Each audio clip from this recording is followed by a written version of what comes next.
All right.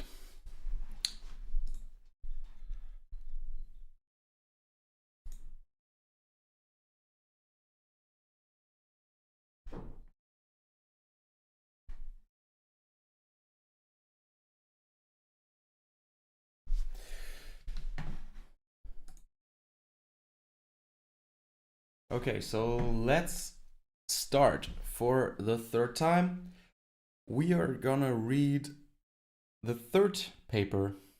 So it's the first time we read the third paper, but it's the third time we stream reading a paper. It is again about, what am I doing here? No, it's not about what am I doing here. It's about graph neural networks. And let's actually make a quick summary. So 2 days ago, we started reading this paper here, Neural Message Passing for Quantum Chemistry. In this paper, the authors introduced a common framework for graph neural networks, which works by neural message passing. That is, you have, in a graph, you have nodes, and each node has a hidden representation. And for each iteration in the graph neural network, you aggregate messages from each node in the neighborhood of a node into the representation of the node, and then doing this many times, so aggregating neighborhoods and of different hop sizes into the representation of a node. Then you use this refined representation on all nodes to make a prediction about the node or the graph.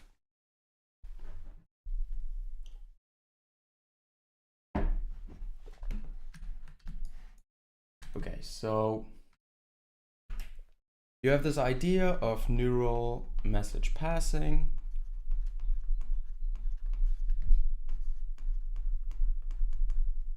Where you have nodes or vertices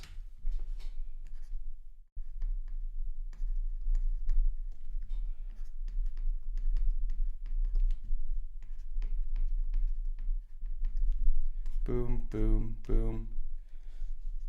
Then you have neighborhoods,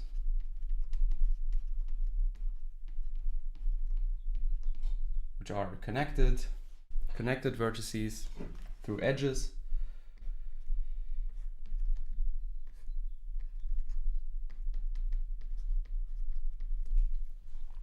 Each vertex has a vector representation.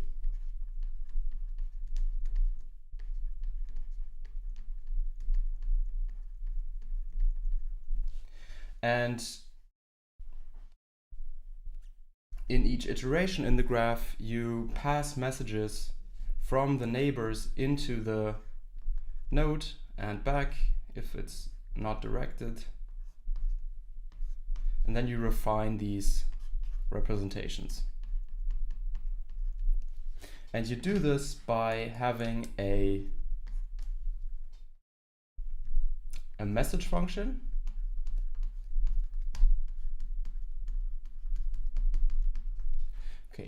which is how do I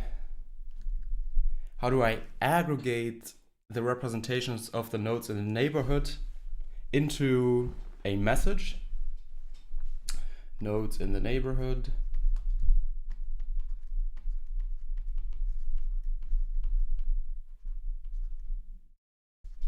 Neighborhood.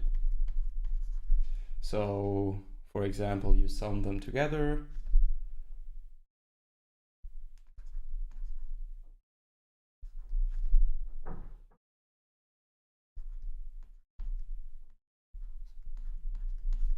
Something like this. Then you have a vertex update function.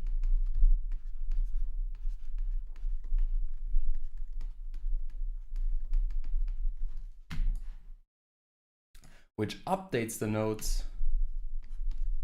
Which updates the nodes based on the message. So based on this, with probably an MLP together. And finally, after a bunch of iterations, you have, like this. Whoop. And you have the readout function, which happens after refinement of all node representations, that does an aggregation over nodes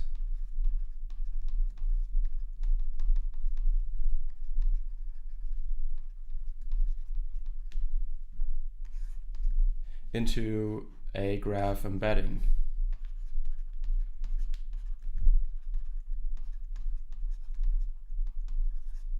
And then it also creates the output. So either regression or a classification.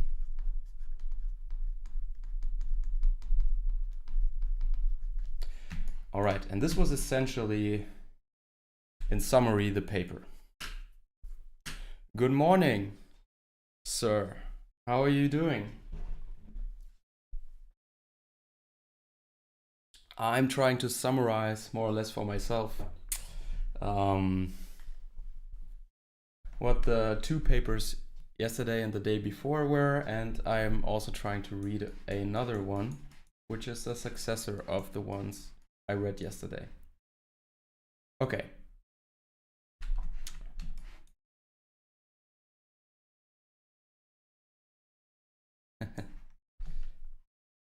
All right. So then yesterday I read this paper, How Powerful Are Graph Neural Networks? And this is for an interview or any else? No, it's just, I was interested in the topic and I, yeah, try to understand it. So there's no real background except just getting the knowledge.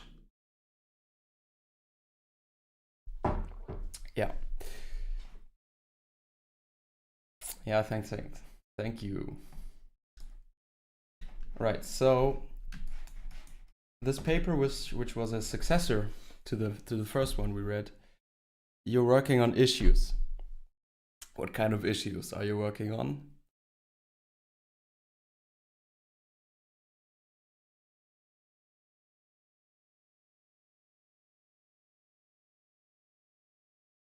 IT support. Oh no.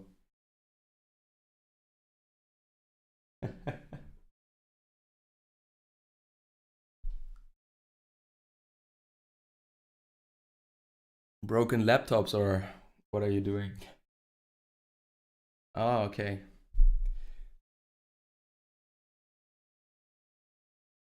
First level support, or what are you doing?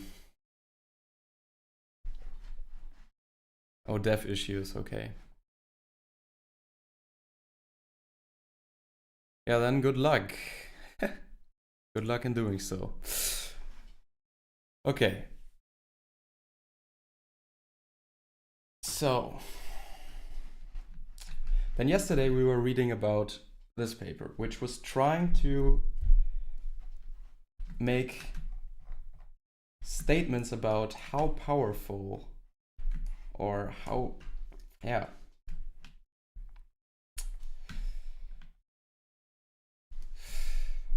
powerful,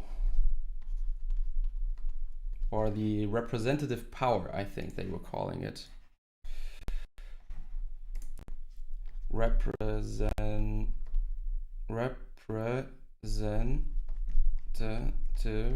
power of the graph neural network. And they had introduced a theoretical framework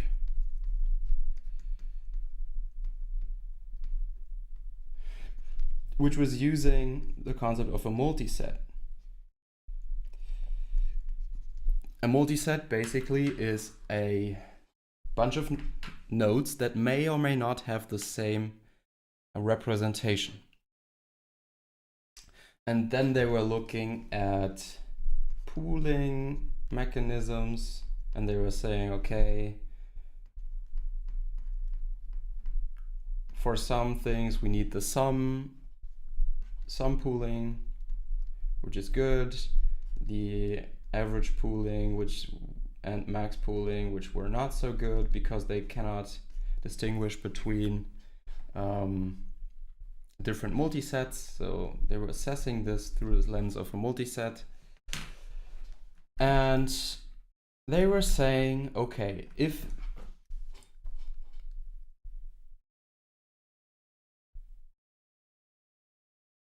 is the app, a question, and I won't interrupt you anymore, is the app you use rNode only compatible with a graphics tablet?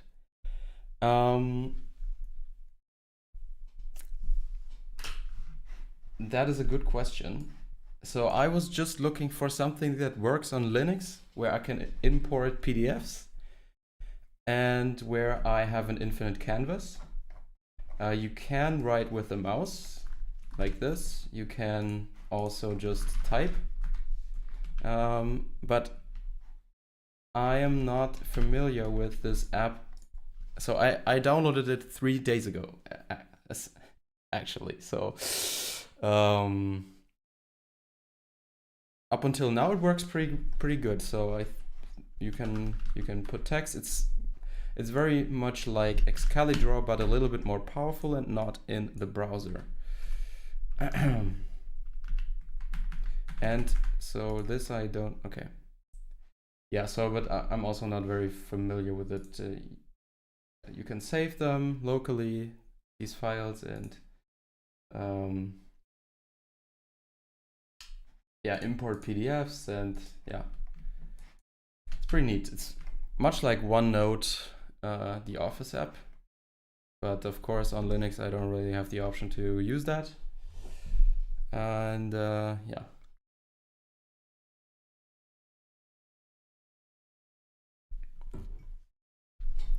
Right. So they were basically, what they were doing is they had different terms for these functions here. They called this not the vertex update function, but the message. You have a Wacom Intuos? Really?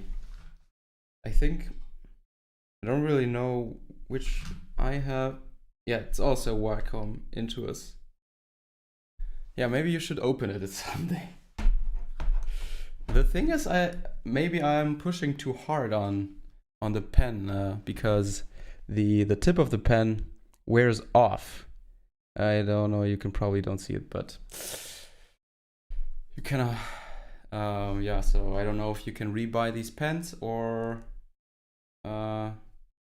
yeah, but or just the tip.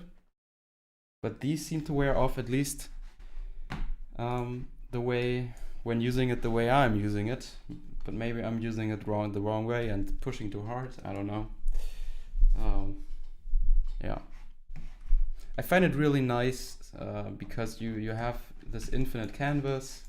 You still have the feeling of drawing and writing.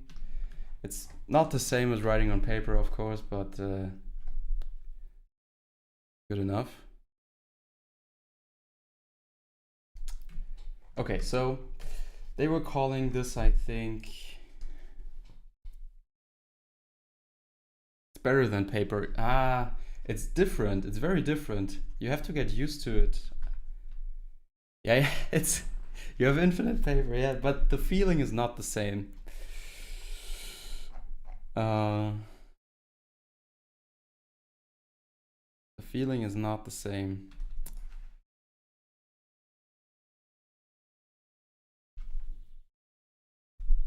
But I was always looking for an app that can do this. On physical, you need a big house with a clean floor to take this kind of notes. Yes, that is true. you can't really do this on a limited amount of piece of paper, or at least something that, I mean, you could do it on something that's as big as my table, but yeah, that would also be pretty expensive, but whatever.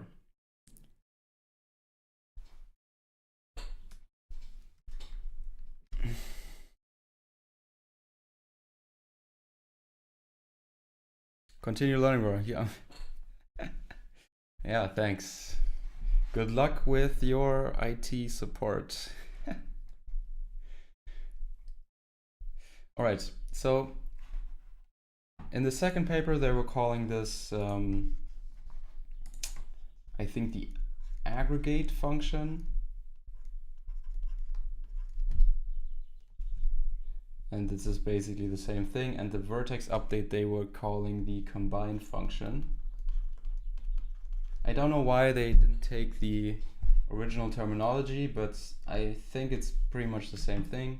And they were keeping the readout the same. And what they said is, okay, if we take these three functions and we make them injective,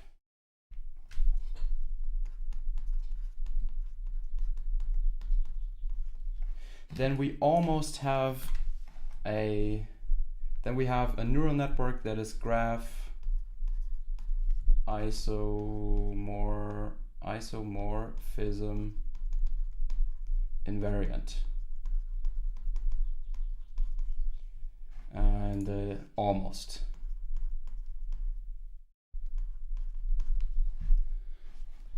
And what this means is, okay, you have two graphs that are structurally the same.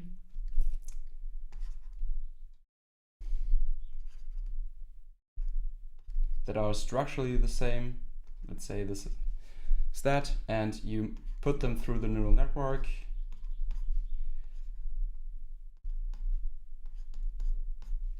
And they map to the same output.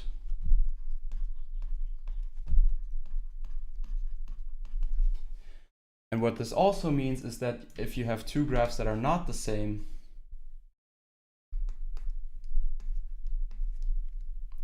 and f of g2, this then maps to a different output.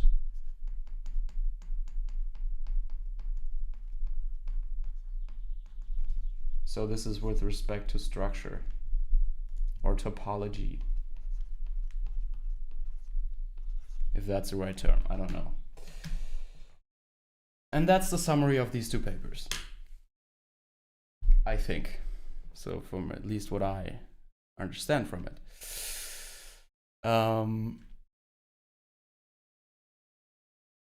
Yeah, so today we read the successor of these two papers, or more or less the successor, if you can say so, which shares one author of this, so the Weihua, I don't know if that's Weihua, I don't know how to spell his name, how to pronounce his name.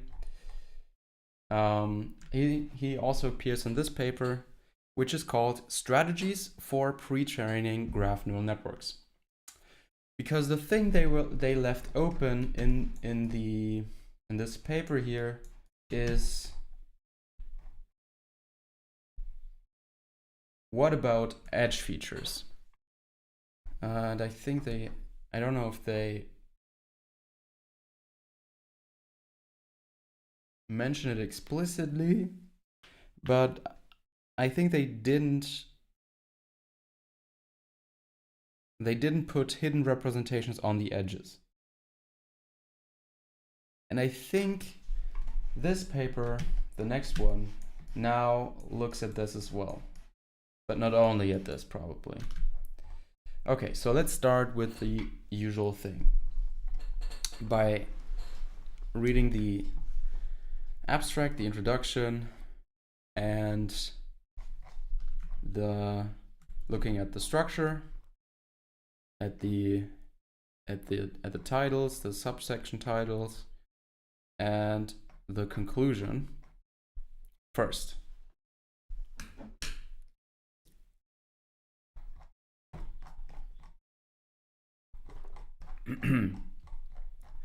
So this is from ICLR 2023, International Conference of Learning Representations. The other ones were also published in at this conference, but in 2019. So this is the year after that, and I think this was also ICLR. No, it was a different one. Let's look at this. Neural message passing. Where did they publish this?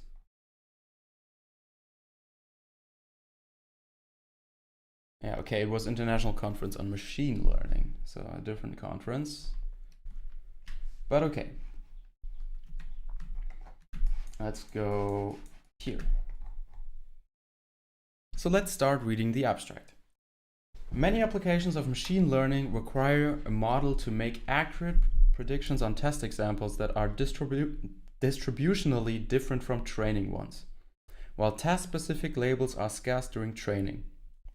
An effective approach to this challenge is to pre-train a model on related tasks where data is abundant and then fine-tune it on a downstream task of interest.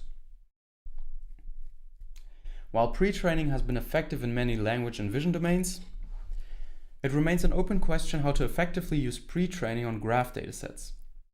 In this paper, we develop a new strategy and self-supervised methods for pre-training graph neural networks.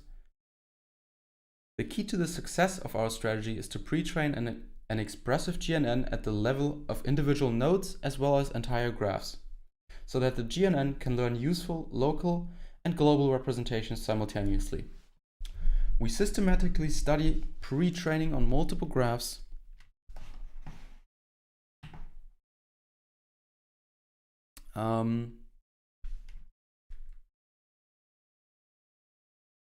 pre-training on multiple graphs. Where was I? On multiple graph classification datasets. We find that naive strategies which pre-train GNNs at the level of either entire graphs or individual nodes give limited improvement and can even lead to negative transfer on many downstream tasks. In contrast, our strategy avoids negative transfer and improves generalization significantly across downstream tasks, leading up to 9.4% absolute improvements in receiver operating characteristics area under curve over non-pre-trained models and achieving state-of-the-art performance for molecular property prediction and protein function prediction. Okay, so this is all about pre-training.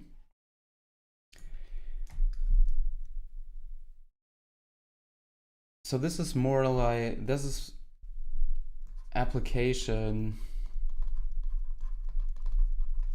of GNNs. So we have tasks where we have many data or abundant data.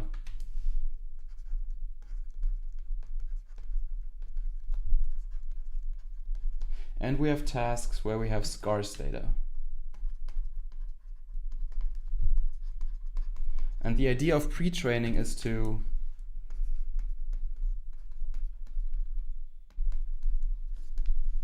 use the task where we have abundant data and learn something about graphs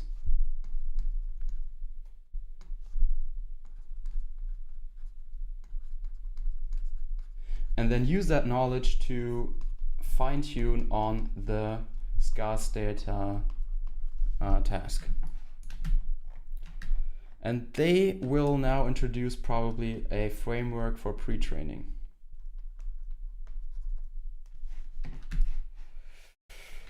I suppose. Okay, introduction. Transfer learning refers to the setting where a model, initially trained on some tasks, is repurposed on different but related tasks. Yeah, so this is also then called transfer learning, where you transfer the knowledge from one task to another.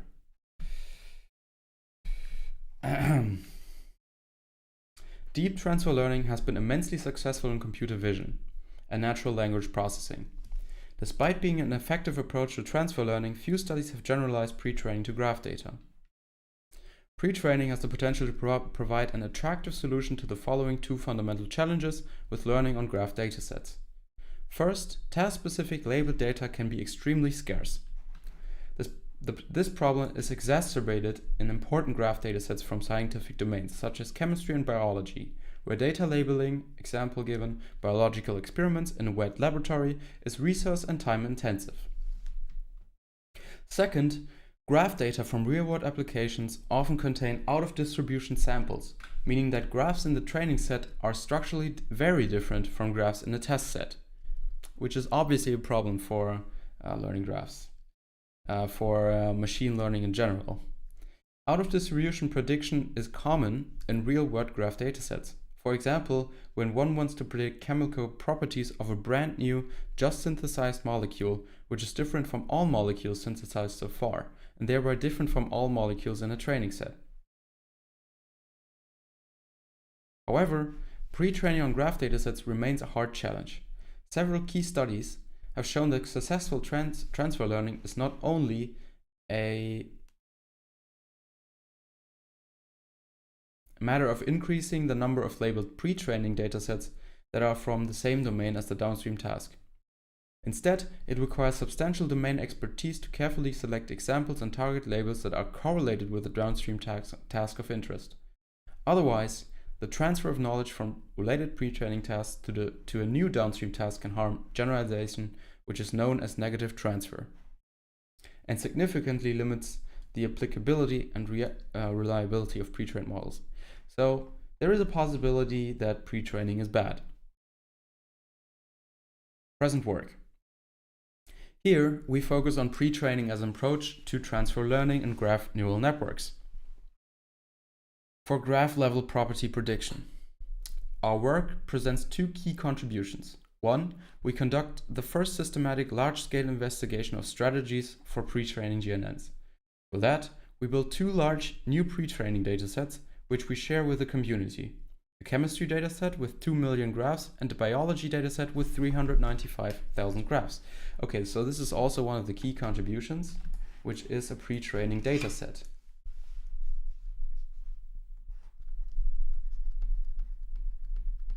These are the two major contributions.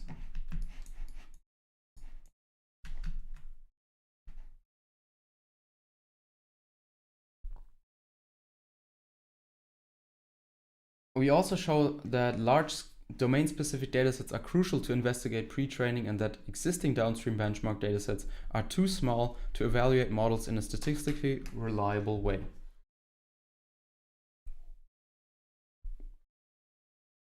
We develop an effective pre-training strategy for GNNs and demonstrate its effectiveness and its ability for out-of-distribution generalization on hard transfer learning problems. In our systematic study, we showed that pre-training GNNs does not always help. Naive pre-training strategies can lead to negative transfer on many downstream tasks. Strikingly, a seemingly strong pre-training strategy, i.e. graph-level multitask supervised pre-training using the state-of-the-art graph neural network architecture for graph-level prediction tasks, only gives marginal performance gains. Furthermore, the strategy even leads to negative transfer on many downstream tasks, 2 out of 8 molecular datasets and 13 out of 40 protein prediction tasks. We develop an effective strategy for pre-training GNNs. The key idea is to use easily accessible node-level information and encourage GNNs to capture domain-specific knowledge about nodes and edges, in addition to graph-level knowledge. This helps the GNN to learn useful representations at both global and local levels. And it's crucial to be able to generate graph-level representations, which are obtained by pooling node representations that are robust and transferable to diverse downstream tasks. Our strategy is in contrast to naive strategies that either leverage only at graph-level properties or node-level properties. So here we also have the concept of graph level and node level, where the graph level is just a pooling over the nodes. Empirically, our pre-training strategy used together with the most expressive GNN architecture, GEN, which we read yesterday, yields state-of-the-art results on benchmark datasets and avoids negative transfer across downstream tasks we tested. It significantly improves generalization performance across downstream tasks, yielding up to 9.4% higher average hours ROC AOC than non-pre-trained GNNs, and up to 5.2% higher average ROC AOC compared to GNNs with the extensive graph-level multitask supervised pre-training. Furthermore, we find that the most expressive architecture GIN benefits more from pre-training compared to those with less expressive power, the GCN, GraphSage, and the Graph Attention, and that pre-training GNN leads to orders of magnitude faster training and converges in the fine-tuning stage. All right. So they built on the original paper, used the GIN, and the GIN, of course, is more, they say, is more expressive due to the fact that it can distinguish between multi-sets, different multi-sets better, probably. And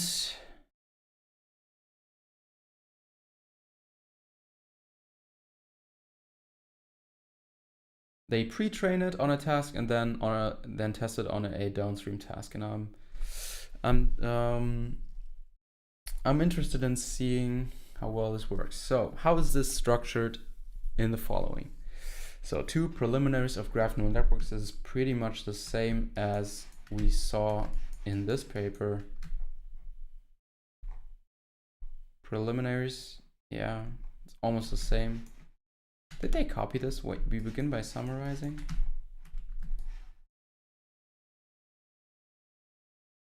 No, okay. They rewrote this. Okay, preliminaries, strategies for pre-training graph neural networks, node level pre-training, context prediction, exploding distribution of graph structure. Okay, first, let's also note, okay, that graph test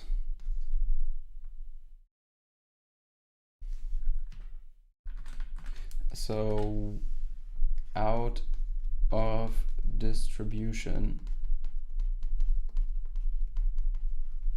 is a problem where the test set is vastly different from the train set or test instances.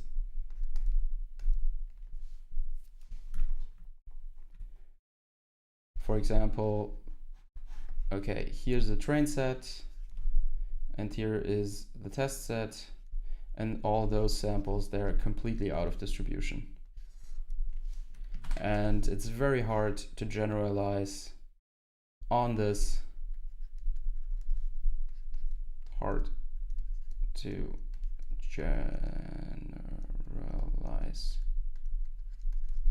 just by looking at the training data. Okay. Okay, strategies for node level pre-training. This is just 2 sentences, okay. Context prediction. Oh no, okay. This is part of the node level pre-training. Context prediction, exploding distribution of graph structure. Attribute masking, exploding distribution of graph attributes. Graph level pre-training. Supervised graph level property prediction. Structural similarity prediction. Pre-training GNNs and fine-tuning for downstream tasks. Further related work. Then the experiments, the data sets,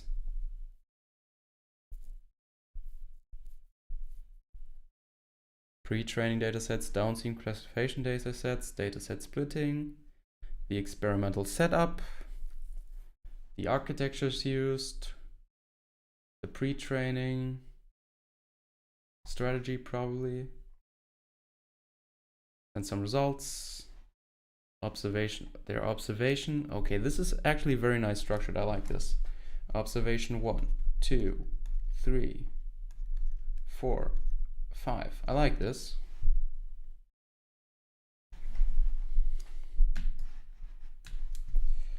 I like how they structured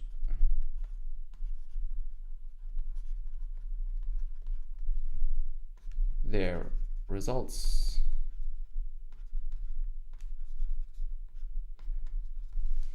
Oops. This I've never really seen before. Okay, a bunch of observations, conclusion, and future work. Okay, let's read the conclusion. We developed a novel strategy for pre-training GNNs. Crucial to the success of our strategy is to consider both node level and graph level pre-training. Okay, so let's make the distinction up here as well.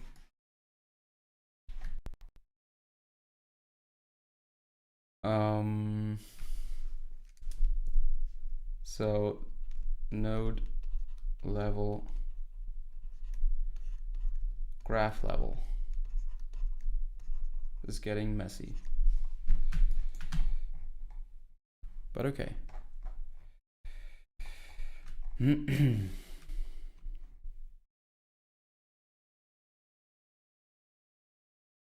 Pre-training in combination with an expressive GNN.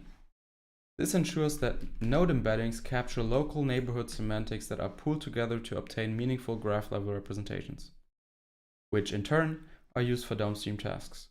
Experiments on multiple datasets, diverse downstream tasks, and different GNN architectures show that the new pre-training strategy achieves consistently better out-of-distribution generalization than non-pre-trained models. Our work makes an important step forward toward transfer learning on graphs and addresses the issue of negative transfer observed in prior studies. There are many interesting avenues for future work. For example, further increasing generalization by improving GNN architectures as well as pre-training and fine-tuning approaches is a fruitful direction. Investigating what pre-trained models have learned would also be useful to aid scientific discovery. Finally, it would be interesting to apply our methods to other domains, for example, physics, material science, and structural biology, where many problems are defined over graphs representing interactions of atoms, particles, and amino acids. Okay, so their future work is just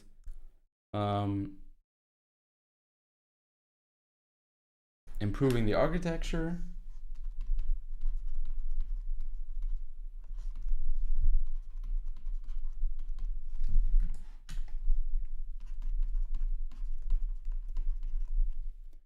then retraining and improving pre-training,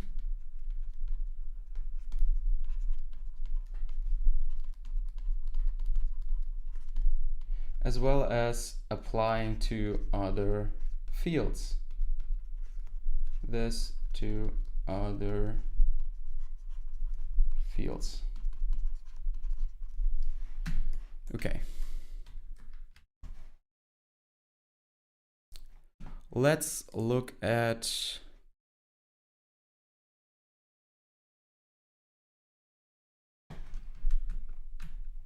the acknowledgements. Okay.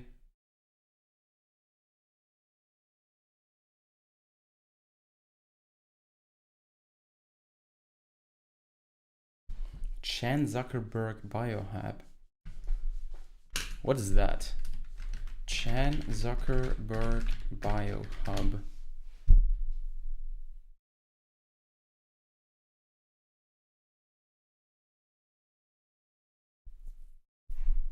Okay.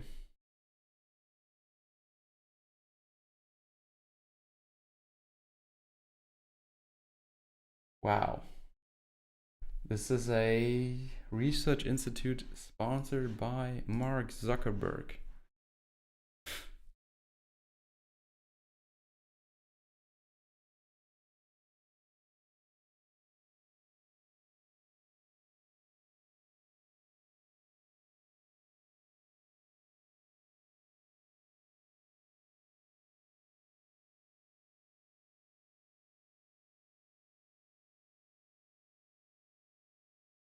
Okay, And let's look at the references.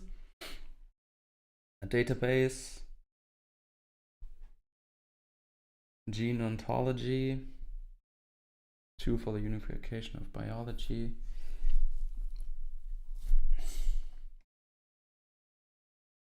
Unsupervised inductive whole graph embedding by preserving graph proximity. The properties of known drugs. The use of the area under the curve, under the RC curve in the evaluation of, okay. Distributed representation of chemical fragments. Comparison of random forest and pipeline pilot naive Bayes and prospective QSRA predictions. All right. Opportunities and obstacles for deep learning in biology and medicine. Gene ontology resource, 20 years and still going strong. BERT, pre-training of deep bidirectional transformers for language and understanding. Okay, coming from the natural language community. A deep convolutional activation feature for generic visual recognition. The Weisfeld-Lehmann method and graph isomorphism testing. This was also something that was referenced in the other paper. And then we also have, why does unsupervised pre-training help deep learning? This is an interesting paper. Maybe this is something for a future read.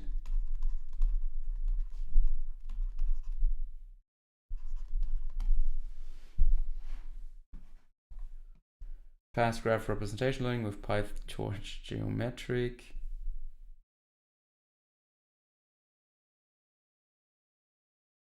PyTorch geometric is a library where you can just use these architectures that were described and just plug it in your PyTorch code.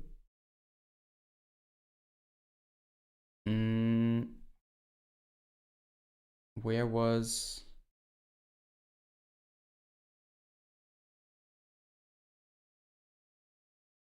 design of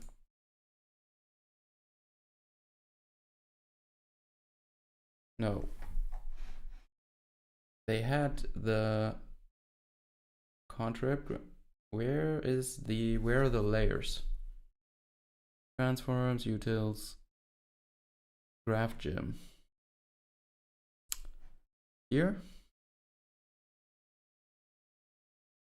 sequential.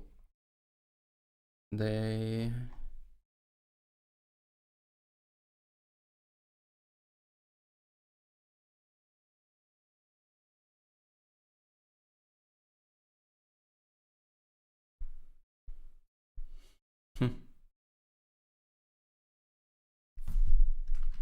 graph isomorphism GenConf. This was from the paper we read yesterday. And Gine, also something which is coming from the paper we are reading now.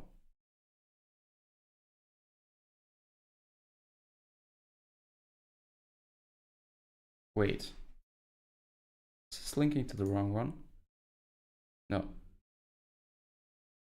The modified GineConf, which seems to be different a little bit from this, in that it adds the edge features onto it. Okay, let's go beyond this. Neural message processing for quantum chemistry, also the paper that we read. Rich feature hierarchies for accurate object detection and semantic segmentation. Note the VEC. Scalable feature learning for networks.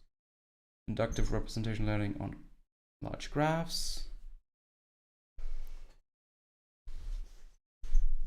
Inductive representation learning on large graphs. Representation learning on graphs. Using pre-training can improve model robustness. Okay. is this large-scale comparison of machine learning methods for drug target prediction on this.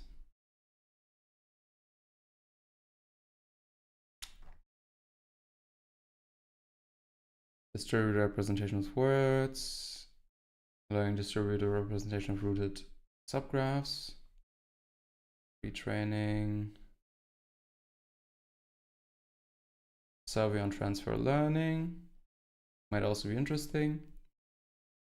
Automatic differentiation in PyTorch, yeah.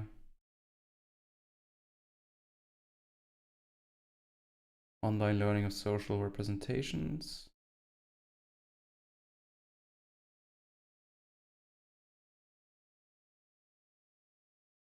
Oh, there are a lot of citations. Wow.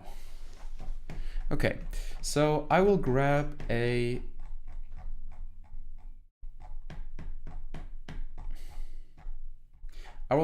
cup of water, a glass of water, and now I will come back and then we're gonna read through the rest of the paper.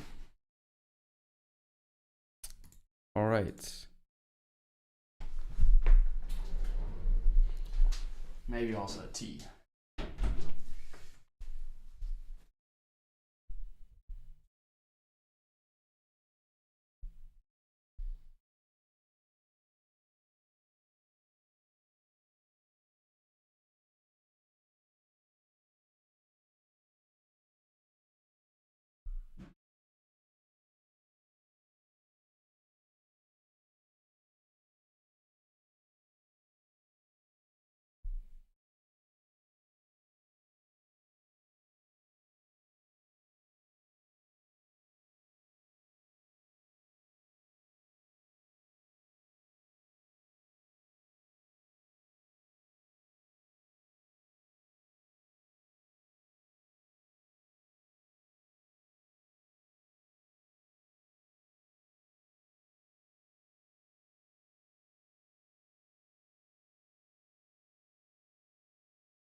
All right.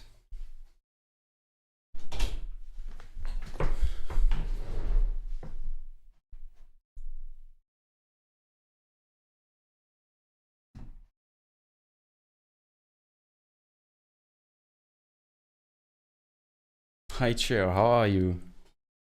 Yeah, I think the chair doesn't actually feel that good when I sit here all day. Never really thought about that.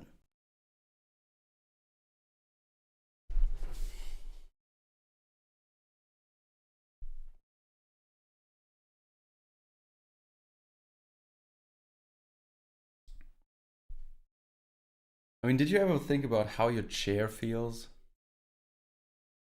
Isn't it kind of abusive using your chair like we do all day?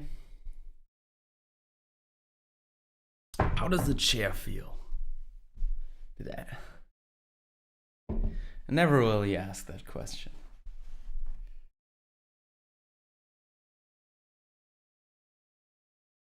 Okay, so let's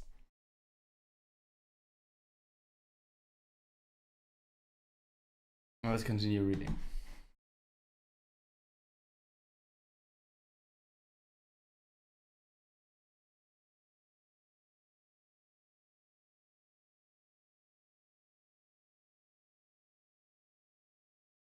Okay, we first formalize supervised learning of graphs and provide an overview of GNNs. Gilmer et al. 2017. Wait a second. Let's...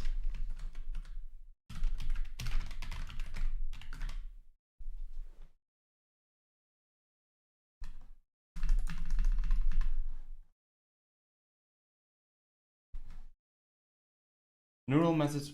okay. This was the foundational paper.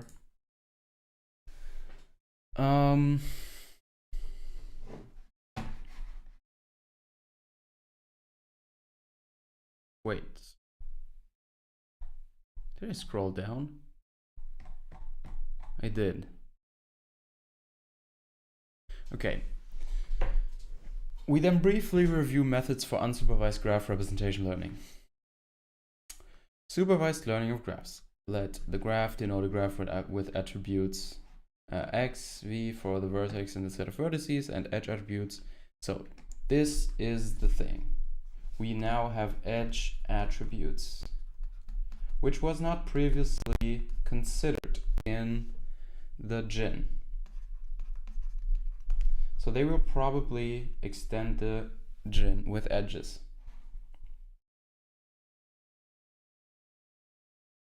And again, GIN stands for Graph Isomorphism Networks. Given a set of graphs and their labels, the task of graph supervised learning is to learn a representation vector, the vector for the graph, that helps predict the molecular graph. That helps predict the label of an entire graph. For example, in molecular property prediction, G is a molecular graph where nodes represent atoms and edges represent chemical bonds, and the label to be predicted can be toxicity or enzyme binding. Graph neural networks, GNNs, use the graph connectivity as well as node and edge features to learn a representation vector, i.e. an embedding, HV for every node, V in G, and the vector HG for the entire graph. Modern GNNs use a neighborhood aggregation approach where representation of node V is iteratively updated by aggregating representations of V's neighboring nodes and edges. After k iterations of aggregation in V's representation, V's representation captures the structural information within its k-hop network neighborhood. Formally, the kth layer of a GNN is this, so they again use the terminology of aggregate, combine, and readout.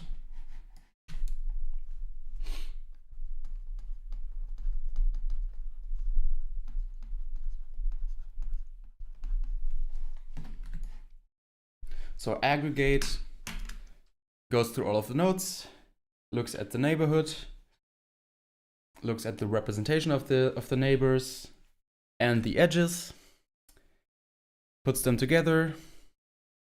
In the first paper they called this a message. Then they combine the message with the current node, and then they update the node with that refined representation. So n, of course, here's the neighborhood, but of course we don't have to really.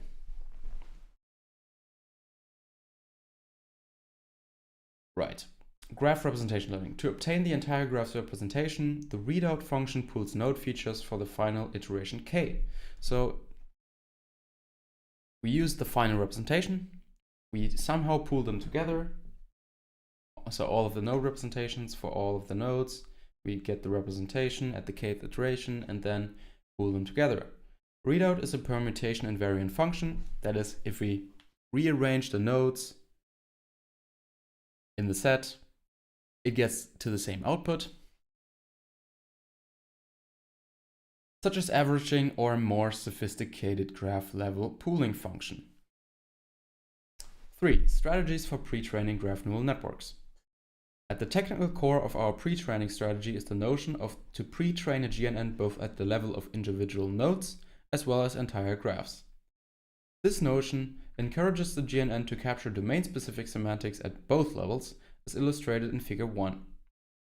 This is in contrast to straightforward but limited pre-training strategies that either only use pre-training to predict properties of entire graphs or only use pre-training to predict properties of individual nodes. In the following, we first describe our node-level pre-training approach and then graph-level pre-training approach. Finally, we describe the full pre-training strategy in section 3.3. Okay, let's look at figure 1. Let's look at the description. When only node-level pre-training is used, nodes of different shapes, semantically different nodes, can be well separated. However, node embeddings are not composable, and thus resulting graph embeddings, denoted by their class plus and minus, that are created by pooling node-level embeddings are not separable. Okay, I don't understand that, so let's read this again. When only node-level pre-training is used, nodes of different shapes can be well separated. Node embeddings are not composable, and thus resulting graph embeddings that are created by pooling node-level embeddings are not separable. Composable. What do they mean by composable? Composable.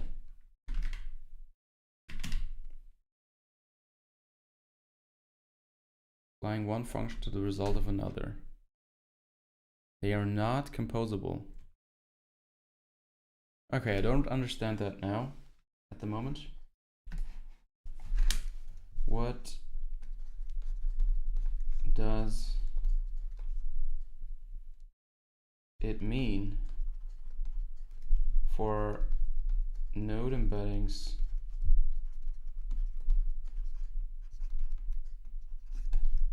to not be composable?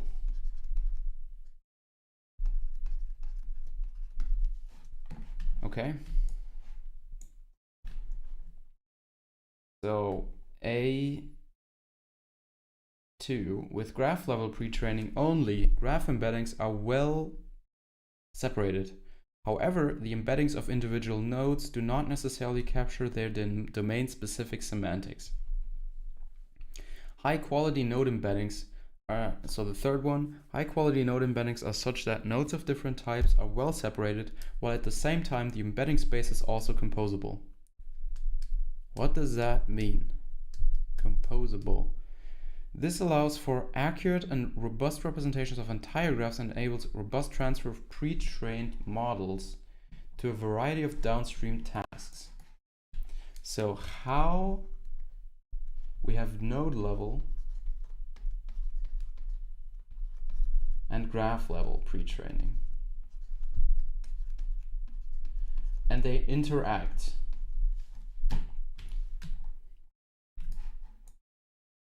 And somehow if we do both, we get something that is called composable, I think. Composable. Okay, so the first one is only node level pre-training. So in the node space, we can separate nodes. But in the graph space, when we pool them together, what are those lines here? We don't really can separate the entire graph.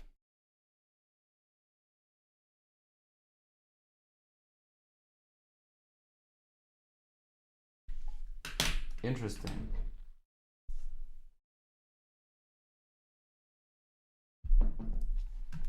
Okay, this basically means when we do graph level pre-training only, we can separate the graphs, but the nodes are not separable. And when we do both, both is true.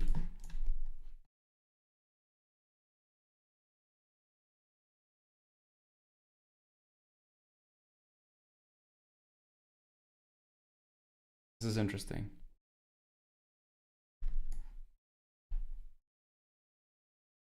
Okay, and then they also have a categorization of our pre-training methods. They have attribute prediction and structure prediction. Attribute prediction, so there is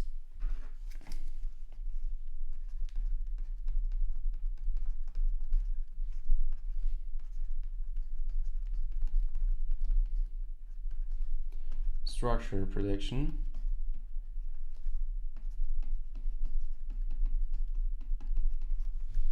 And you can do it on the graph level, you can do it on a node level, and also for this.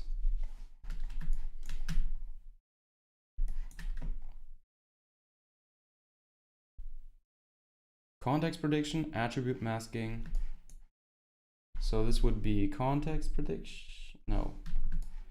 Context prediction. I'm interested in what that means.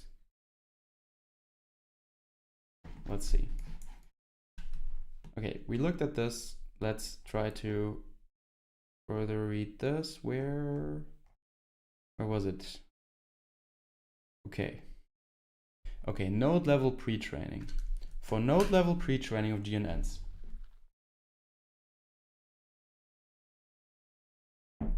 our approach is to use easily accessible unlabeled data to capture domain-specific knowledge, regularities in the graph.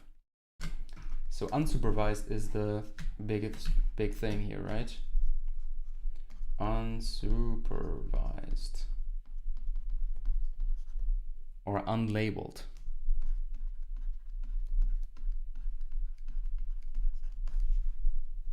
Pre-training, or they call it self-supervised.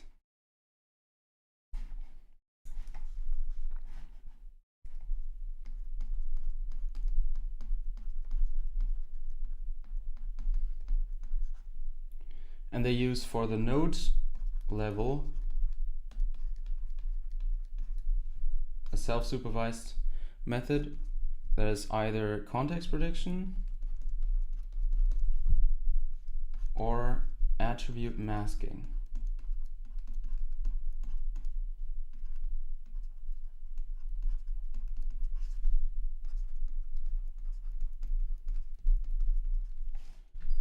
Okay, and this is in regard to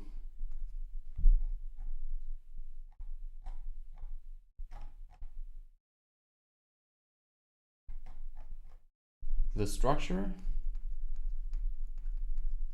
and this with the attribute.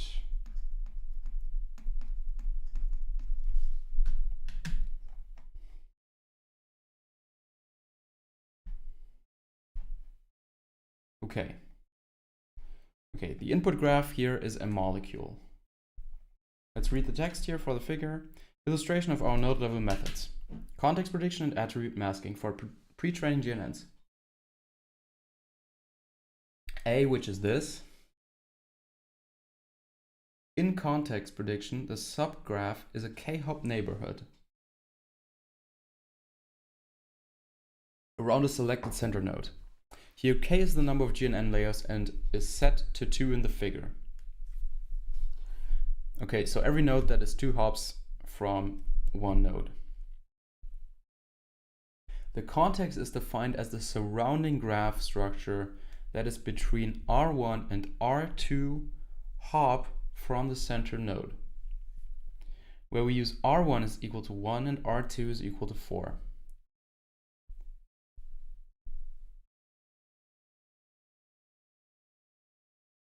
The context is defined as the surrounding graph structure that is between R1 and R2 hop from the center node.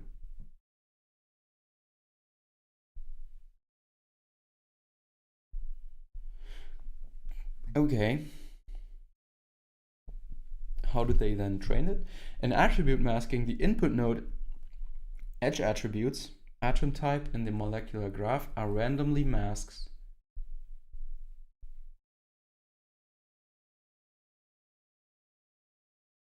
And the GNN is asked to predict them.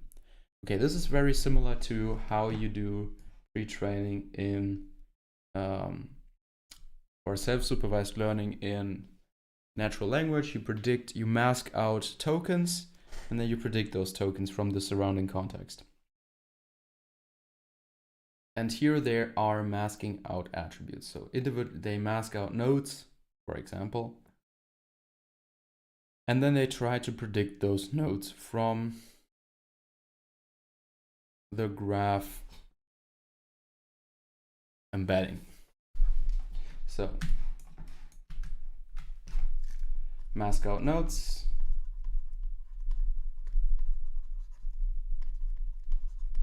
and predict them.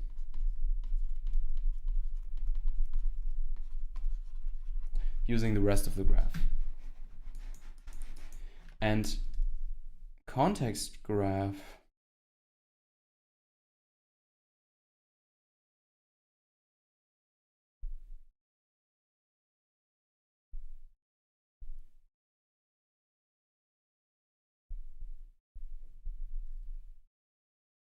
I don't really understand how they do that, but they probably explain it.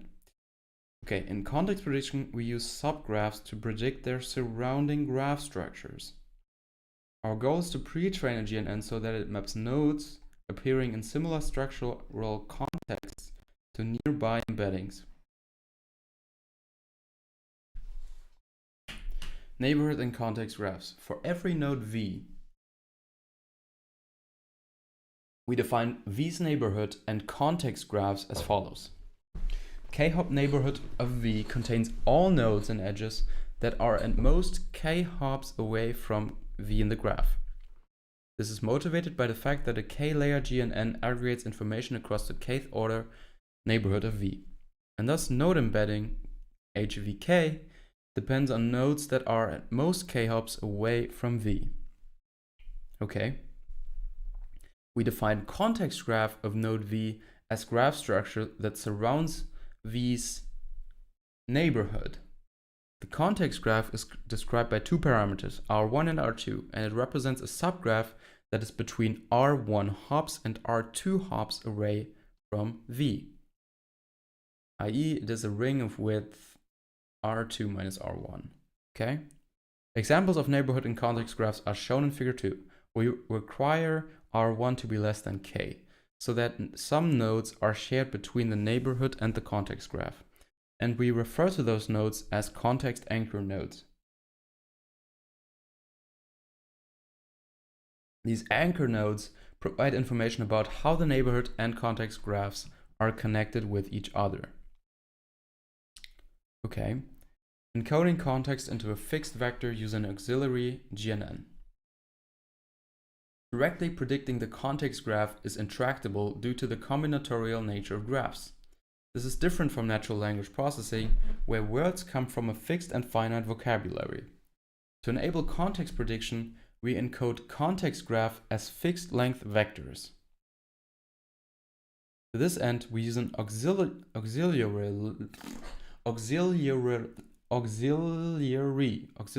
GNN, which we refer to as the context GNN.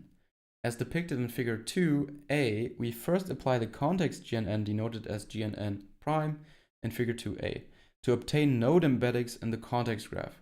We then average embeddings of context anchor nodes to obtain a fixed length context embedding. They average embeddings of context anchor nodes. Okay? For node V in graph G, we denote its corresponding context embedding as CVG.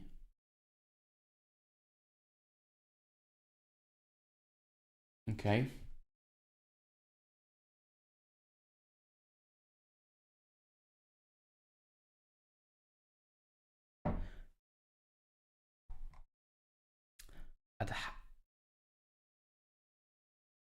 Okay, so they average them together of the anchor nodes, which are the nodes between R1 and K.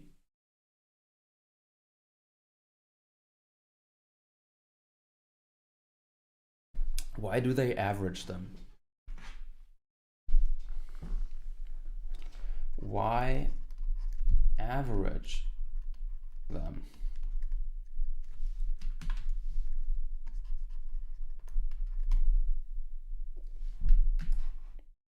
So how this works, you have a center node.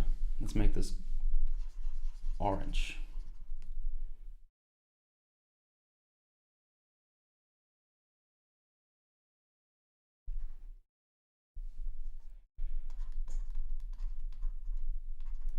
Orange is the center node. Now let's say K is equal to 2, the big K.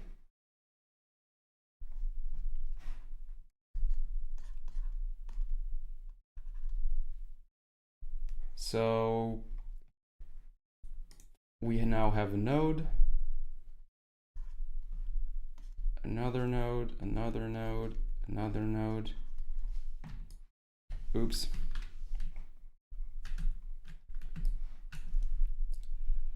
Another node, another node.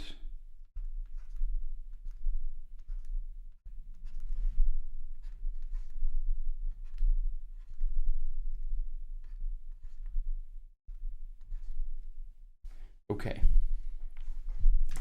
Now if k is equal to 2, then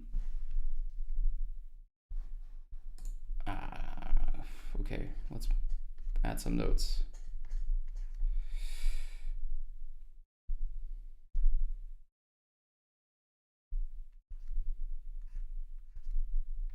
Similar to what they have there. So now we look at all of the nodes that are 2 hops away from the center node. So this is these nodes.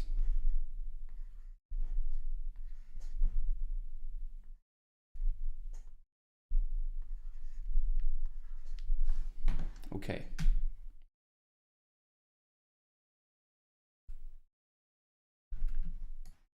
This is the k-hop neighborhood.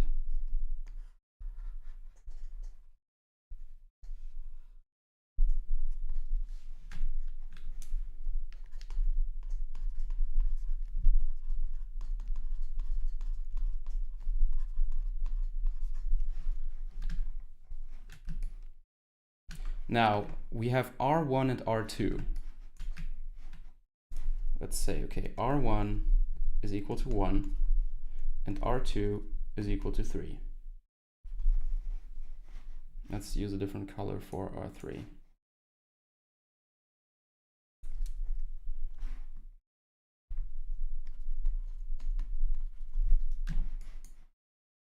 Okay, so all nodes that are now 1 hop away, or maybe let's is less than k.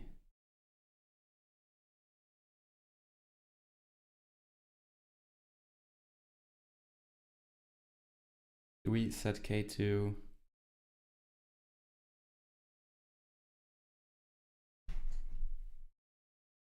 R1 is 1.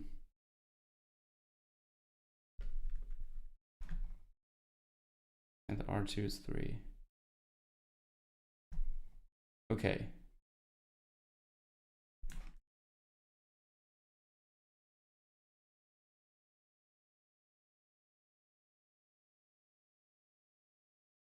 Okay, R1 we set to be 1. So these are the nodes that are 1 hop away.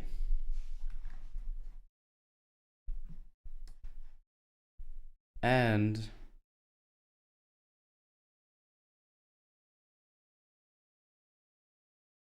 R3, which is red, are 3 hops away.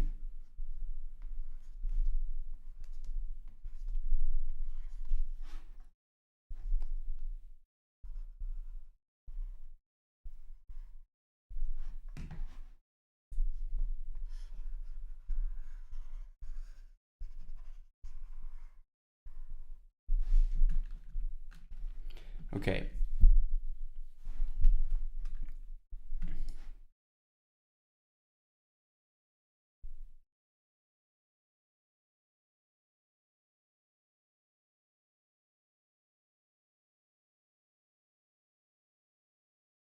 So that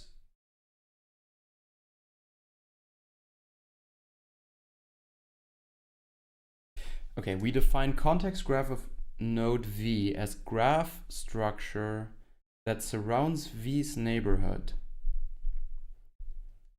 The context graph is described by 2 hyperparameters.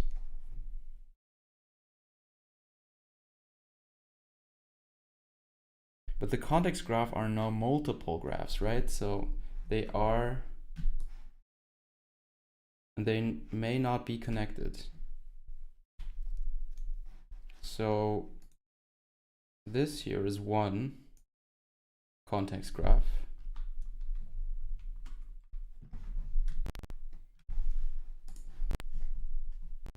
Let's actually make this blue.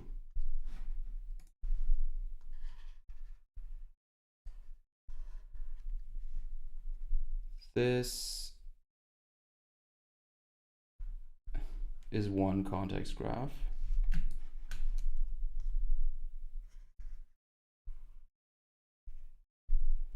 And this is one context graph. Let's also add some more nodes.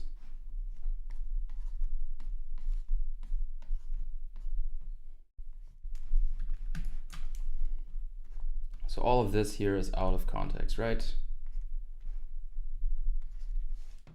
Maybe they're also connected. And all of the anchor nodes are the ones that are in the neighborhood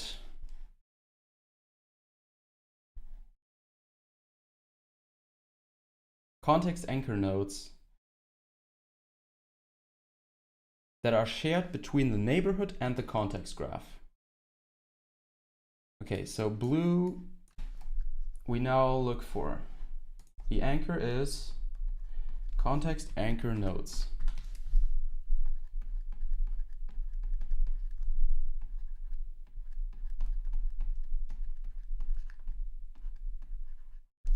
This is the intersection between blue,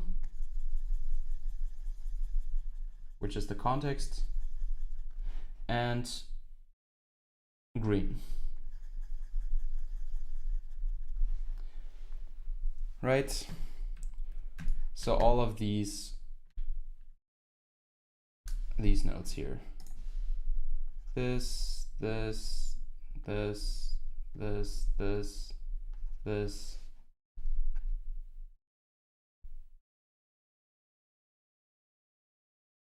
Yeah, it has to be in the green. This.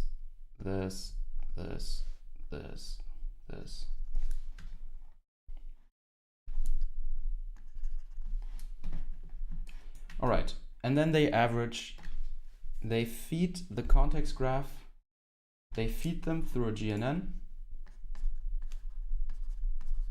an auxiliary GNN of all of these nodes. And then all of the nodes that are in the context graph. So they feed the context graph, not the anchor nodes. They feed the context graphs into the GNN. So GNN of the blue nodes, of the blue area. And then they get, for each node, a vector. And then they only take the vectors that are the anchor nodes. Boom, boom, boom. And then they average them together. All right.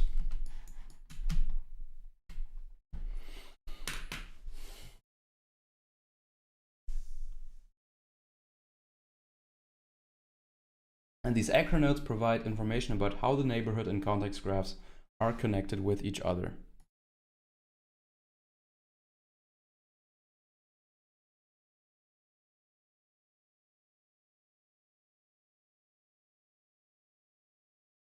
Encoding context into a fixed vector using an auxiliary GNN. Directly predicting the context graph is intractable. Yeah, we read this, right?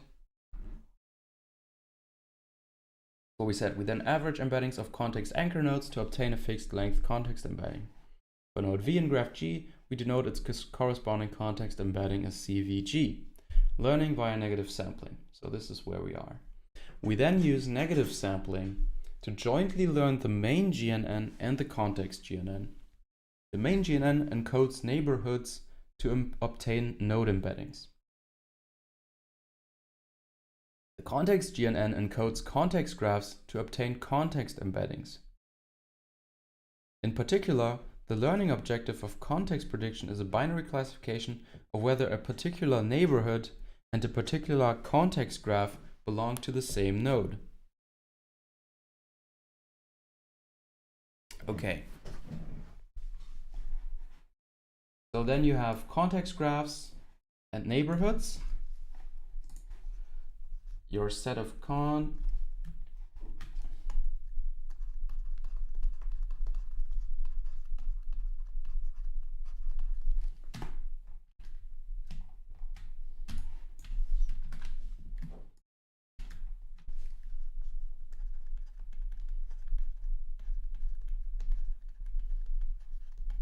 and you try to compare them and say, are they from the same center node?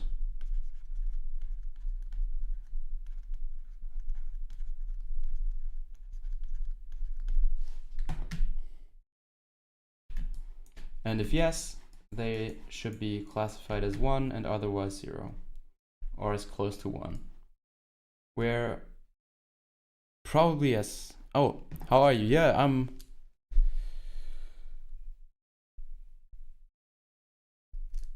I'm fine.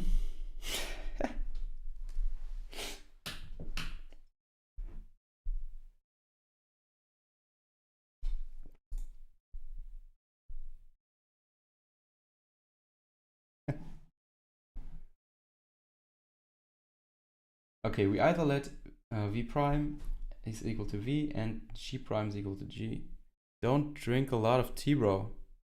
Why not?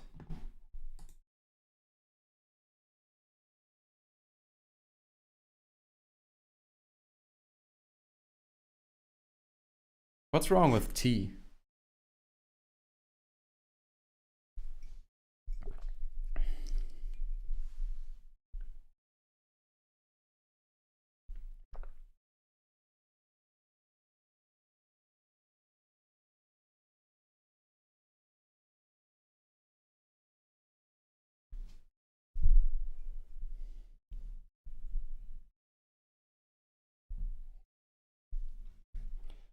We use, okay, or we randomly sample v prime from a randomly chosen graph. High levels of theine in the body are extremely harmful, especially to the stomach glands. It's even worse than the caffeine in coffee. Theine. So the problem is I don't drink the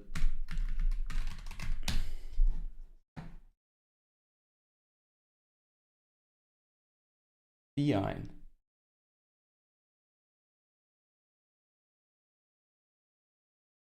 It's not tea from the tea plant though.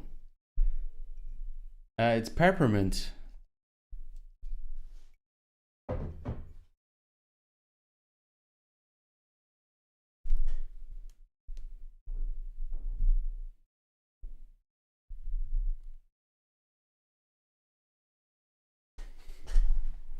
Caffeine versus theine.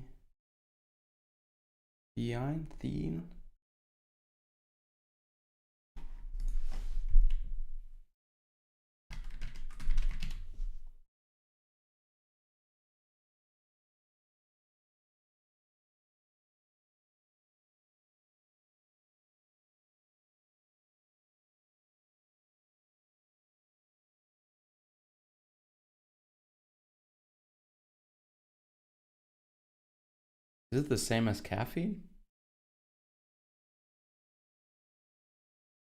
I don't think.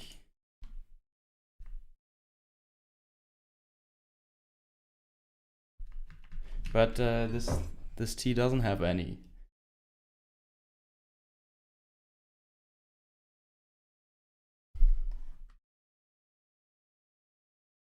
It's just peppermint.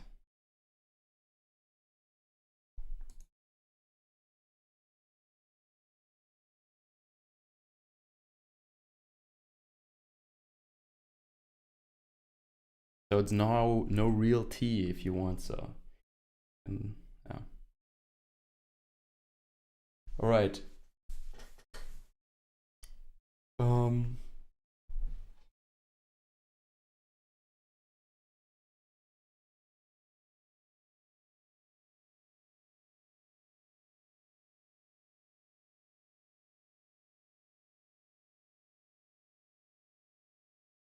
All right, so where sigmoid is the sigmoid function and 1 is the indicator function.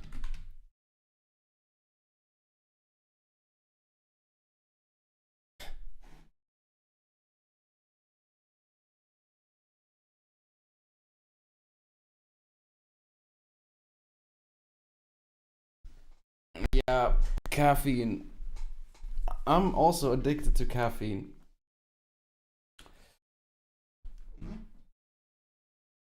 If I would not drink a cup of coffee in the morning, I would probably have a bad headache.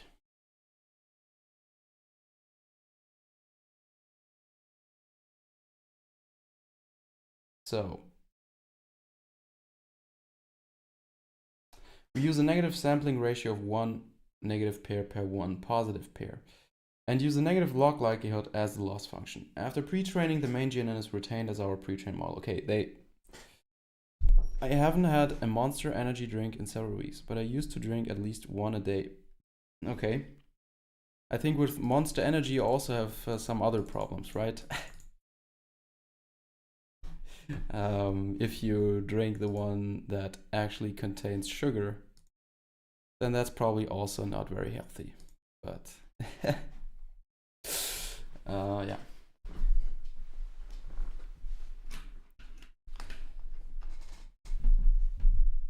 After pre-training, the main GNN is retained as our pre-trained model. Okay.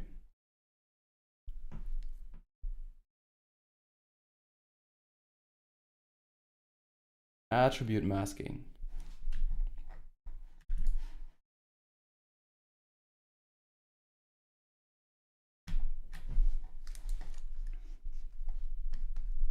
So they train basically a classifier and call this negative sampling.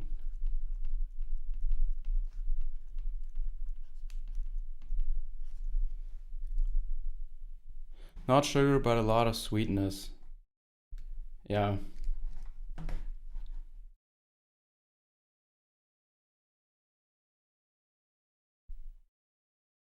I don't know what is worse.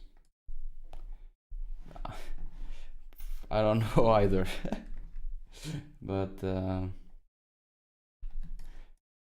it depends probably on the person. If you have diabetes, then probably the one with sugar.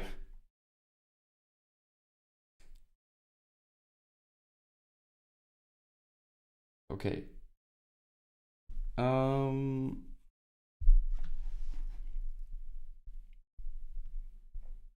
Okay, so 3.1.2, attribute masking, exploiting distribution of graph attributes. In attribute masking, we aim to capture domain knowledge by learning the regularities of the node edge attributes distributed over graph structure. Masking node and edge attributes. Attribute masking pre-training works as follows. We mask node or edge attributes, and then we let GNNs predict those attributes based on neighboring structure. Figure 2 illustrates our proposed method when applied to a molecular graph. Specifically, oh, there's an uppercase here. We randomly mask input node edge attributes, for example, atom types in molecular graphs, by replacing them with special masked indicators. We then apply GNNs to obtain the corresponding node edge embeddings. Edge embeddings can be obtained as a sum of node embeddings of the edges and nodes. Finally, a linear model is applied on top of embeddings to predict a masked node edge attribute. Okay. Different from Delvin et al., that operates on sentences and applies message passing over the fully connected graph of tokens. We operate on non-fully connected graphs and aim to capture the regularities of node edge attributes distributed over different graph structures. Furthermore, we allow masking edge attributes going beyond masking node attributes. So what kind of edge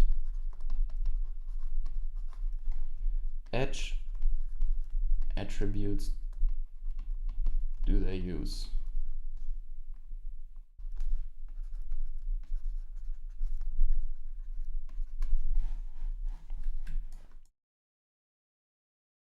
Our node and edge attribute masking method is especially beneficial for richly annotated graphs from scientific domains. For example, in molecular graphs, the node attributes correspond to atom types, and capturing how they are distributed over the graphs enables GNNs to learn simple chemistry rules such as valency, as well as potentially more complex chemistry phenomenon such as the electronic or steric properties of functional groups. Okay, similarly too, in protein-protein interaction PPI graphs, the edge attributes correspond to different kinds of interactions between a pair of proteins. Capturing how these attributes distribute across the PPI graphs enables GNNs to learn how different interactions relate and correlate with each other.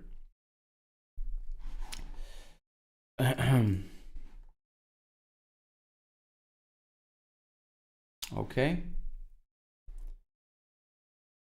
We aim to pre-train GNNs to generate useful graph embeddings, composed of the meaningful node embeddings obtained by methods in section 3.1.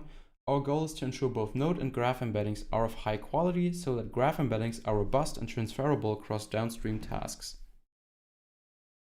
As illustrated in figure 1, additionally, there are two options for graph level pre-training, as shown in figure 1. Making predictions about domain-specific attributes of entire graphs, or making predictions about graph structure. So again, there is this notion of attribute prediction now and structure role prediction.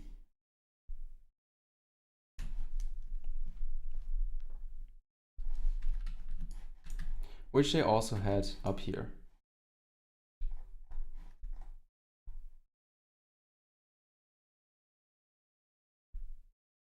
Okay, supervised graph level property prediction. As a graph level representation, HD is directly used for fine-tuning on downstream prediction tasks. It is desirable to directly encode domain-specific information into HG. We inject graph level domain-specific knowledge into our pre-trained embeddings by defining supervised graph level prediction tasks. In particular, we consider a practical method to pre-train graph representations. Graph level multitask supervised pre-training, wow, to jointly predict a diverse set of supervised labels of individual graphs. For example, in molecular property prediction, we can pre-train GNNs to predict essentially all the properties of molecules that have been experimentally measured so far. In protein function prediction, where the goal is to predict whether a given protein has a given functionality, we can pre-train GNNs to predict the existence of diverse protein functions that have been validated so far. In our experiments in section 5, we prepared a diverse set of supervised tasks, up to 5,000 tasks, to simulate these practical scenarios. I wonder how they combine the graph level and node level training.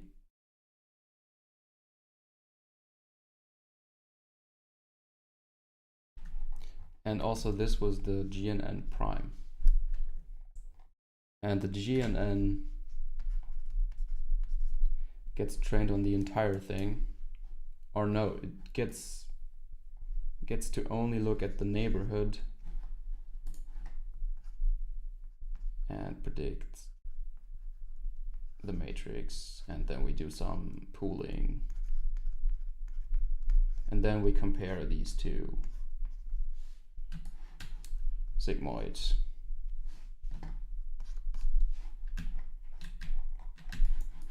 Okay, how do they, so this is a concrete question, how do they combine,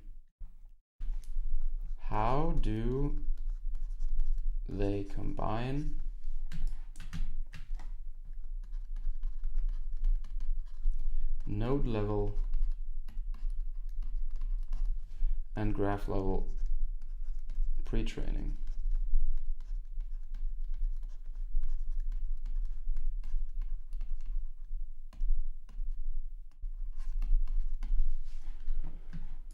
Do they do one first and then the other, or how do they do this?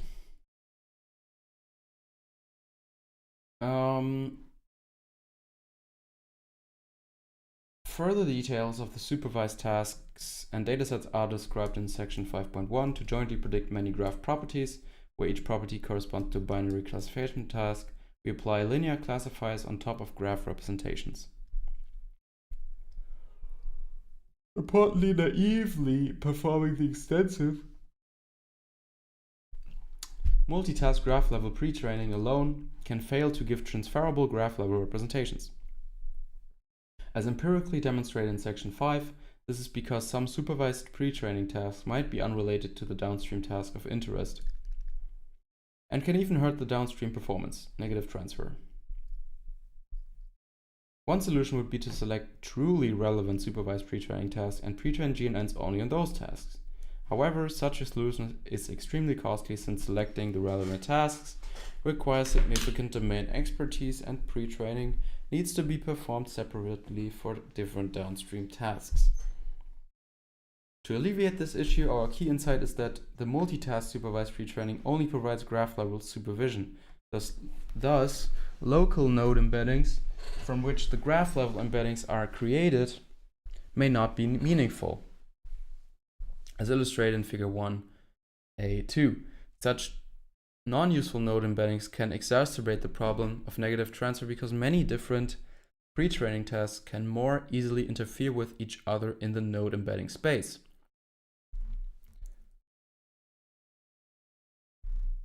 Yes, motivated by this, our pre-training strategy is to first regularize GNNs at the level of individual nodes. Okay, this is the answer. Via node-level pre-training methods described in section 3.1 before performing graph-level pre-training. Okay, so they do node-level pre-training first, which also makes sense because they structured their paper here this way, right? So they do this first and then this.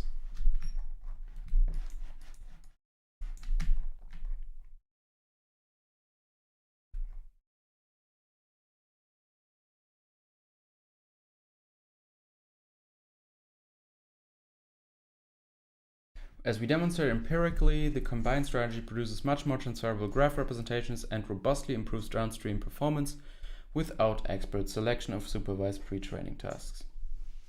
Structural similarity prediction. A second approach is to define a graph-level predictive task where the goal would be to model the structural similarity of two graphs. Examples of such tasks include modeling the graph edit distance or predicting graph structure similarity. However, finding the ground truth graph distance values is a difficult problem, and in large datasets there is a quadratic number of graph pairs to consider. Therefore, while this type of pre-training is also very natural, it is beyond the scope of this paper and we leave its investigation for future work. Okay, so they don't do this.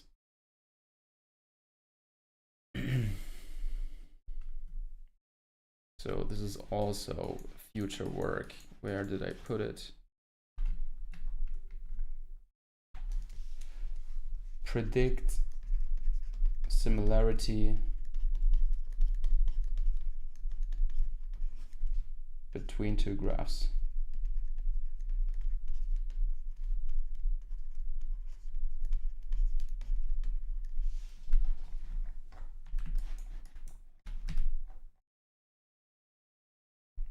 Further related work. There is rich literature on unsupervised representation learning of individual nodes within graphs, which broadly falls into two categories. In the first category are methods that use local random walk-based objectives, and methods that reconstruct a graph's adjacency matrix, for example by predicting edge existence. Okay. In the second category are methods such as deep graph infomax that train a node encoder that maximizes mutual information between local node representations and a pooled global graph representation. All these methods encourage nearby nodes to have similar embeddings and were originally proposed and evaluated for node classification and link prediction. This, however, can be suboptimal for graph-level prediction tasks, where capturing structural similarity of local neighborhoods is often more important than capturing the positional information of nodes within a graph. Our approach thus considers both the node level as well as graph level pre-training tasks, and as we show in our experiments, it is essential to use both types of tasks in order for pre-trained models to achieve good performance. A number of recent works have also explored how node embeddings generalize across tasks. However, all of these methods use distinct node embeddings for different substructures and do not share any parameters. Thus, they are inherently introductive, cannot transfer between datasets, cannot be fine-tuned in an end-to-end manner, and cannot capture large and diverse neighborhoods context due to data sparsity. Our approach addresses all these challenges by developing blah blah blah. Okay, now they are experiments. Datasets. We consider two domains: molecular property prediction in chemistry and protein function prediction in biology. We released a dataset at this domain. Pre-training datasets.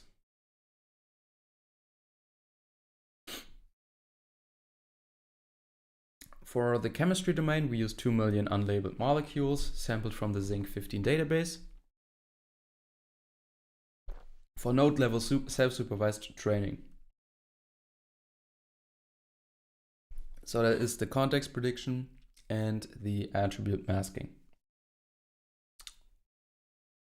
Containing 456K molecules with 1,310 kinds of diverse and extensive biochemical assays. For the biology domain, we use 395,000 unlabeled protein ego networks derived from PPI networks for 15 species. I have no idea what that means. For node level self-supervised pre-training. For graph level multitask supervised pre-training, we use 88,000 labeled protein ego networks to jointly predict 5,000 coarse-grained biological functions. So what the cell does. And what are the downstream classification tasks? For the chemistry domain, we considered classical graph classification benchmarks as our downstream tasks, but found that they are too small. 188 and 344 examples for those two, to evaluate different methods in a statistically meaningful way. Because of this, as our downstream tasks, we decided to use 8 larger binary classification datasets contained in MoleculeNet, a recently curated benchmark for molecular property prediction. The dataset statistics are summarized in Table 1.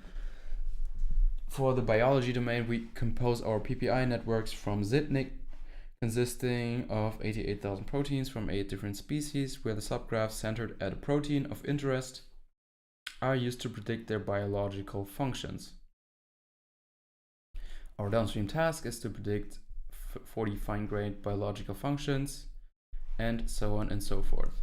Dataset splitting. In many applications, conventional random split is overly optimistic and does not simulate the real-world use case, where test graphs can be structurally different from training graphs. To reflect the actual use case, we split the downstream data in the following ways to evaluate the models out of distribution generalization. So this is also something they want to measure. In the chemistry domain, we use scaffold split, where we split molecules according to their scaffold. In the biology domain, we use species split, where we predict functions of proteins from new species. Okay. Details are in Appendix E.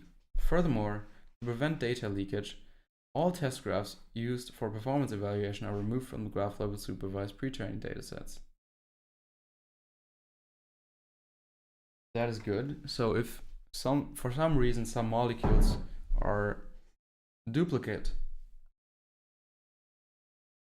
in those two different datasets, they remove them, which makes sense. Experimental setup. We thoroughly compare our pre-training strategy with 2 naive baseline strategies. So let's actually make a remark. Removing duplicates across datasets.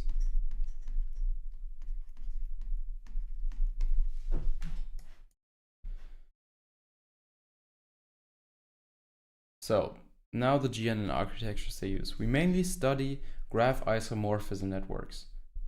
From the paper we read, the most expressive and state-of-the-art GNN architecture for graph-level prediction tasks. We also experimented with other popular architectures that are less expressive. We select the following hyperparameters that performed well across all downstream tasks in the validation set: 300-dimensional hidden units, 5 GNN layers, and average pooling for the readout function. This is interesting. Average pooling for readout?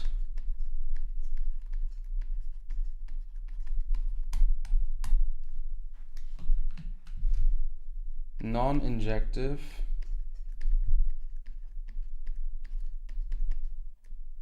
which contradicts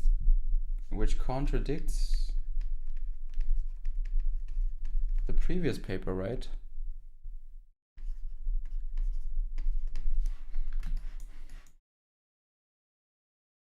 Additional details can be found in Appendix A. We maybe want to look at the appendix. So for context prediction illustrated in Figure 2 on molecular graphs, we define context graphs by setting inner radius to 4 on PPI networks whose diameters are often smaller than 5. We use R is equal to 1, which works well empirically despite the large overlap between the neighborhood and context subgraphs. So this is exactly what we were looking at here. Selecting R1 and not R3, R2.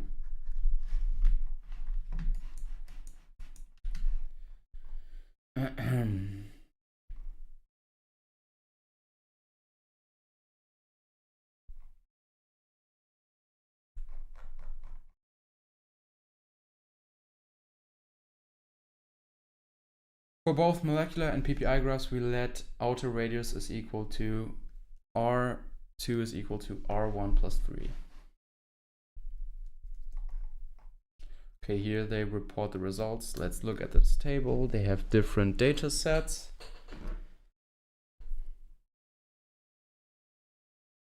Out of distribution prediction, they do only node level here, and then graph level and node level here. Okay, Infomax. I don't know what Infomax. Attribute massing, context prediction. Infomax. Where's Infomax coming from?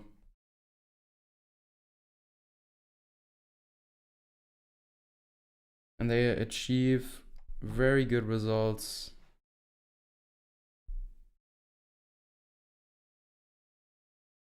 Wait a second, Infomax?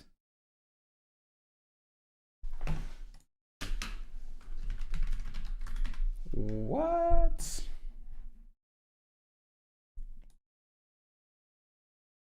Deep? Okay.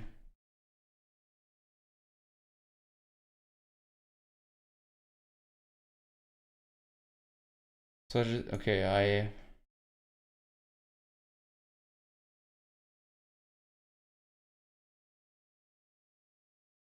maximizes mutual information between local node representation and pooled global graph representation. Deep Graph Infomax. Oops. This might be also something worth reading.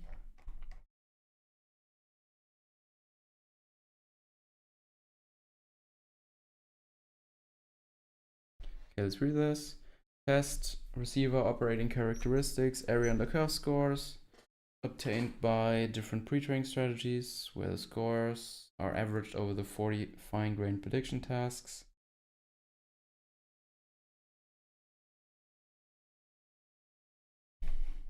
Okay, Non-pre-trained and pre-trained.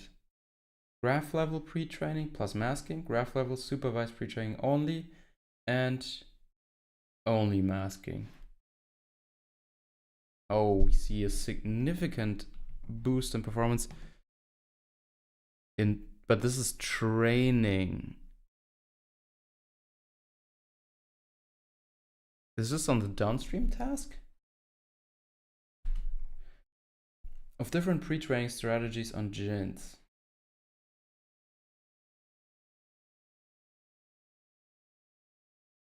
Okay. Oh, I'm too far off.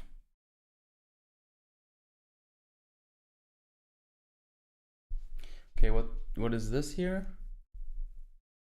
Non-pre-trained, pre-trained, and gain. Okay. So it works well for the GIN. It doesn't work so well for the others. For the graph attention network, it is actually detrimental. So architecture matters. Architecture matters. That is the representative power.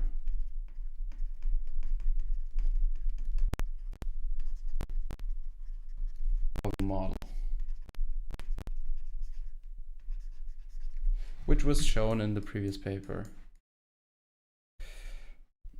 Okay, results. This is interesting again. We report results for molecular property prediction and protein function prediction tables 2 and 1. Observation 1. Table 2 shows that the most expressive GNN architecture, GIN, when pre-trained, achieves the best performance across domains and datasets. Compared with gains of pre-training achieved by GIN architecture, gains of pre-training using less expressive GNNs are smaller and can sometimes even be negative. The finding confirms previous observations that using an expressive model is crucial to fully utilize pre-training. It intuitively makes sense because in pre-training you want to learn a good representation. And if your model has good representative power, then it's probably also benefiting from pre-training.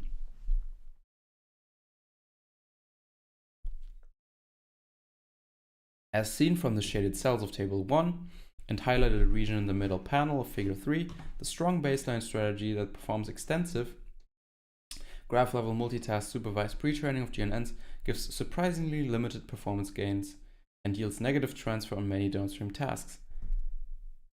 Figure 3.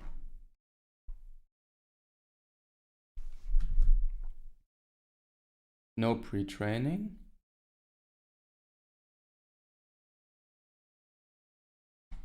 No pre-training. What? Graph level supervised pre-training only. Attribute masking plus graph level supervised. What does this show?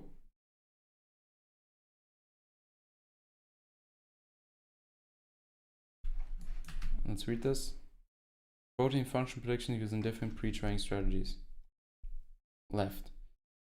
Obtained by different pre-training strategies where the scores are averaged over the 40. Scatter plot. Comparisons of RC AOC scores for a pair of pre-training strategies. Okay, so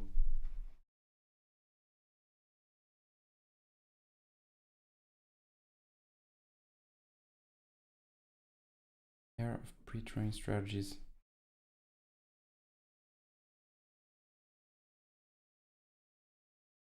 Okay, so what this means is we have no pre-training and something else. And if we are on this side of the line, then no pre-training is better than pre-training for this task.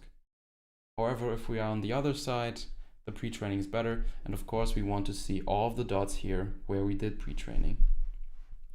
Okay.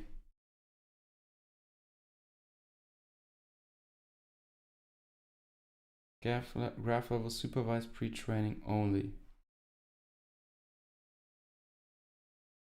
And we're also better than graph level supervised pre-training only if we introduce node level pre-training. Okay, observation.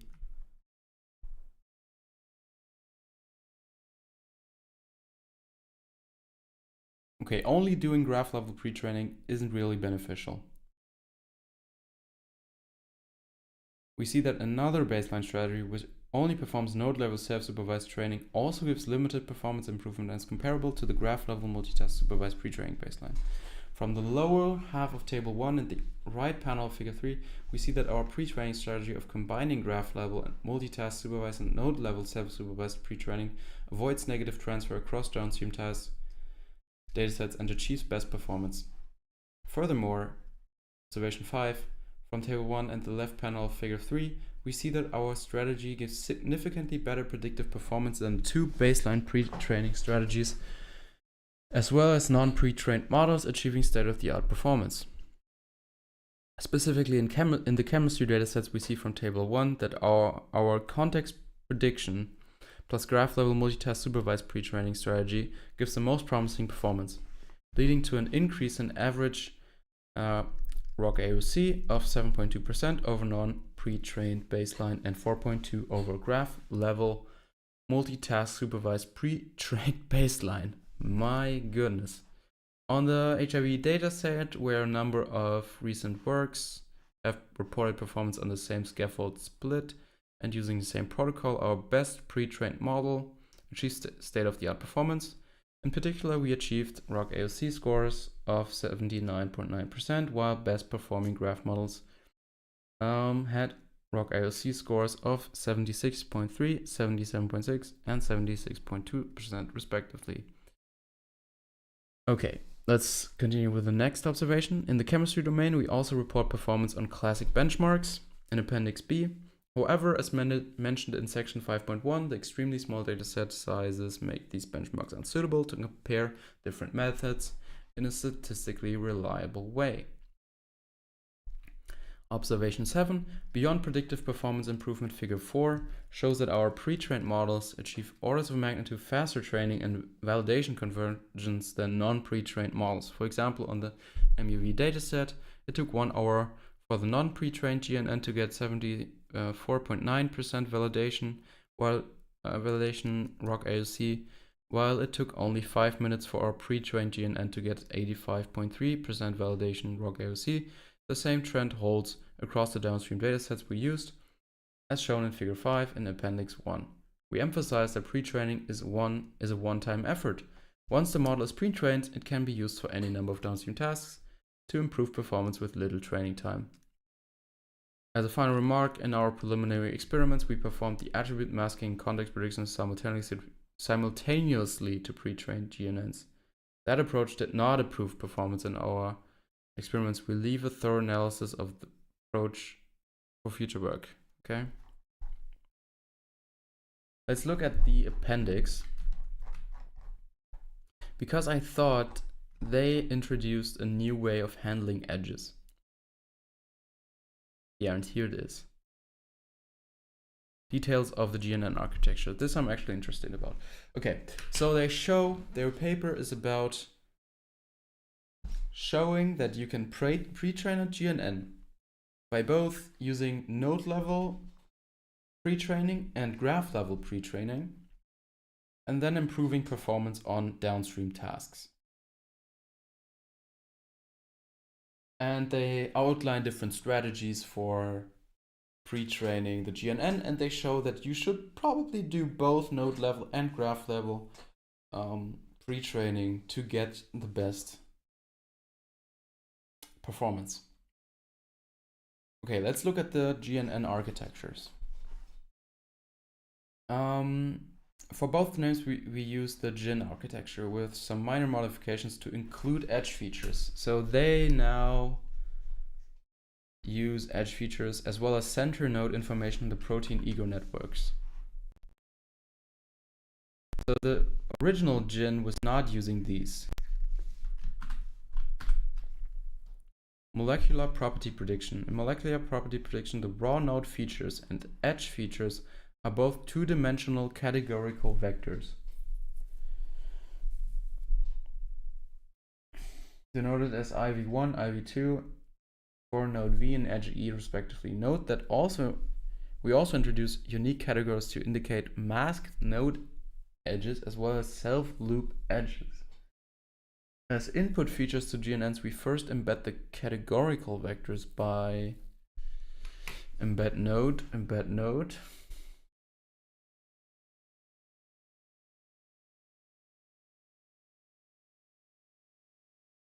We represent embedding operations that map integer indices to d-dimensional real vectors, and K represents the index of GNN layers.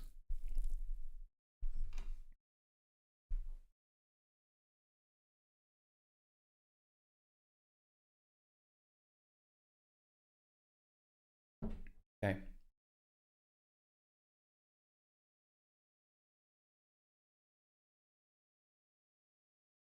At the kth layer, GNNs update node representations by this. So we take all of the neighbors,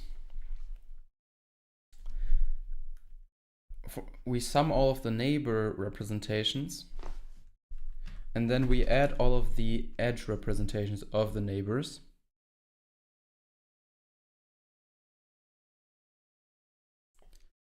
Where the NV is the set of nodes adjacent to V, and EVV represents the self-loop edge.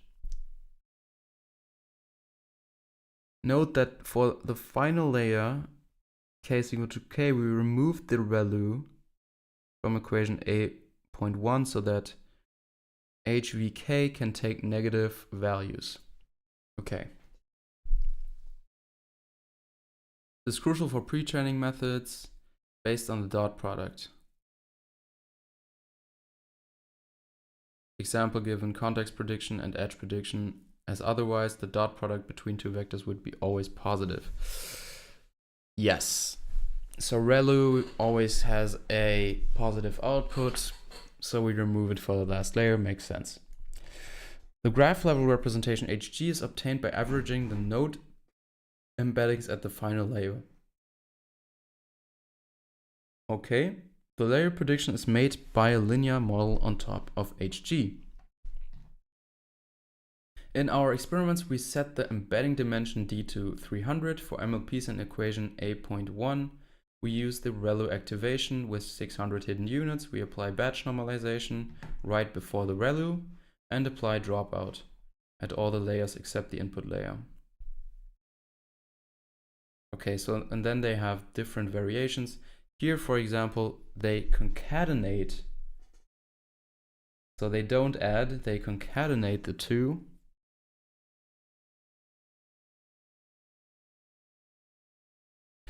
Okay, so, but do the edge features also get updated? This is the question. Do they also update the edge features?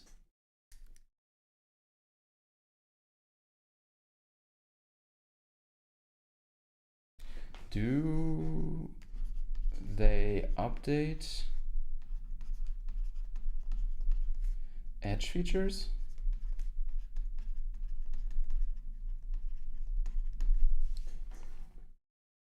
Here they have a K-1 here. HEK. Maybe this is a typo, but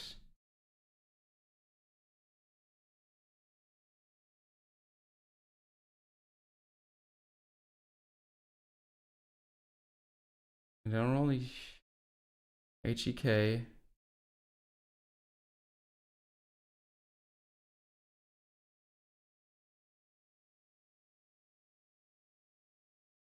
This is interesting. So, do they mention this somewhere?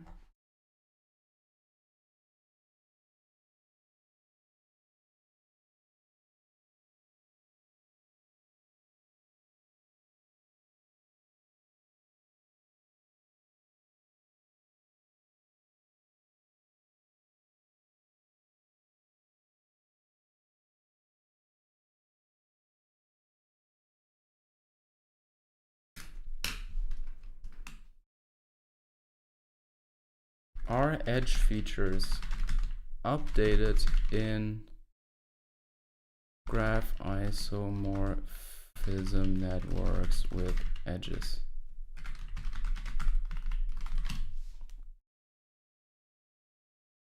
Can be updated.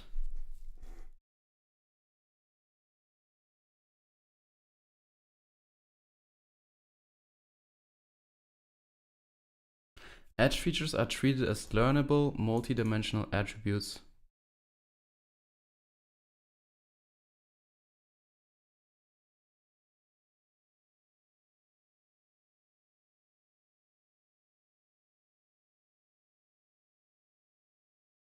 To maintain training stability.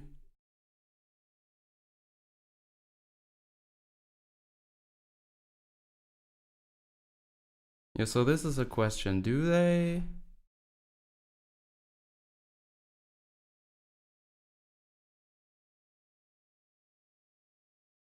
do this? Because from what I see here, they don't update the edges. They just take... Oh yeah, they just take HEK, which is just a linear projection.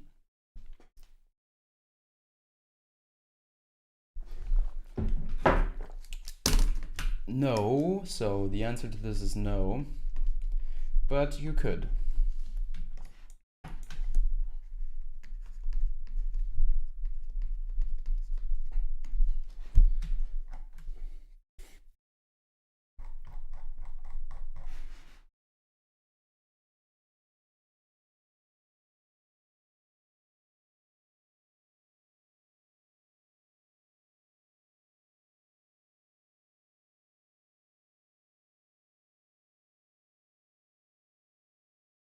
Okay, so we read this paper. Interestingly, it added edge features. It introduced, but primarily it introduced pre-training strategies for graphs with this interesting context prediction scheme with negative sampling and testing the pre-training using also out of distribution, how do you call it? Out of distribution testing in the downstream task.